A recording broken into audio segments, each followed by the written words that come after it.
training day. Sunday is gonna be a long and slow distance running with Russ. Russ is into running too. We got Rock there, Cha, and Kuyamar.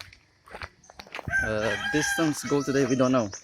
Whatever we feel like, pace, whatever we feel like, as long as we're out here enjoying our weekend outdoors.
Summit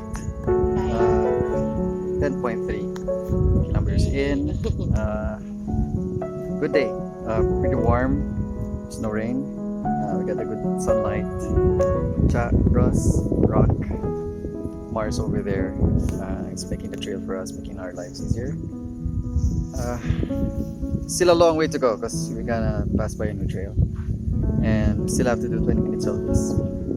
See ya.